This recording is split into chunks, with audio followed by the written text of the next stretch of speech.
నాతోటి కార్పొరేటర్లు మరియు మా ఎమ్మెల్యే గారు తోటి మిత్రులందరికీ ధన్యవాదాలు తెలియజేస్తున్నాము.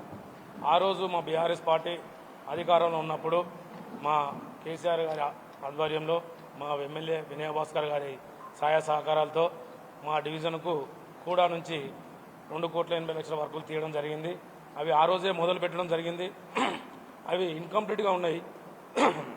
ఆ వర్కులు ఇప్పుడు రన్నింగ్లో వర్క్ నడుస్తున్నాయి. ఆల్రెడీ ఈఈ గారు కానీ డిఈ గారు కానీ అందరూ సర్వే చేయడం జరిగింది. అప్పుడున్న మా ఎమ్మెల్యే దాస వినయభాస్కర్ కూడా వచ్చి సర్వే చేయడం జరిగింది. ఆ వర్కులు చేస్తుంటే ప్రస్తుతం 4వ డివిజన్లో కాంగ్రెస్ పార్టీ అధ్యక్షులు డివిజన్ అధ్యక్షులైన భాషమిన శ్రీధర్ ఆ ఒక్క వర్కర్స్ దగ్గరికి వెళ్ళి ఆ సూపర్వైజర్ దగ్గరికి వెళ్ళి ఈ వర్కులు మొత్తం ఆపాలి, లేకపోతే మా ఎమ్మెల్యే గారికి కంప్లైంట్ చేస్తాను, నేను మీరు ఎందుకు పని చేస్తాను ఇక్కడ అని చెప్పి వాళ్ళని బెదిరియడం జరిగింది.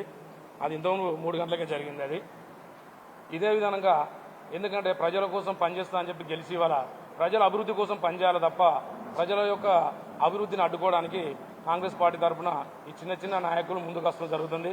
ఇదంతా మీరు కానీ ప్రెస్ వాళ్ళు కానీ ప్రజలు కానీ గమనించాలని కోరుకుంటున్నాము. ఇక ముందు ఇట్లా జరగకుండా ఇంకా కొన్ని మన పెద్దమ్మగడ్లో పాలెం స్కూల్ అని పిల్లలు చిన్న పిల్లలు ఉంటారు. వాళ్ళు ఆ పాలెం స్కూల్లో గ్రౌండ్లో వాటర్ బాగా నిలుస్తున్నాయి.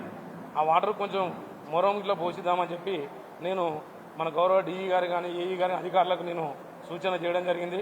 వాట్సాప్ కూడా చేయడం జరిగింది. ఏదైనా సహాయ సహకారాలు చేస్తే మన గవర్నమెంట్ తరఫున మన ప్రభుత్వం తరఫున చేద్దామని చెప్పినాము. అయినా కూడా మన ఏఈ గారు కానీ వాళ్ళు మీరు ఏదంటే కమిషన్ లెటర్ పెట్టండి సార్, ఇప్పుడు మా చేతిలో ఏం లేదు, కమిషనర్ గారు చెప్తే చేస్తామని ఆపేయడం జరిగింది. దయచేసి దాన్ని కూడా దృష్టిలో తీసుకొని ఈ ప్రభుత్వం కొంచెం పిల్లలకు సహకరించాలని కోరుకుంటున్నాము. ధన్యవాదాలు తెలుసు.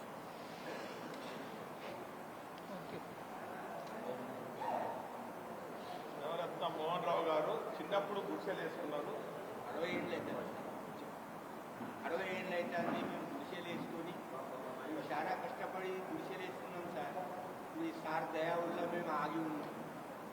60 ఏళ్ళ నుంచి పట్టాలు రాలేదు సార్.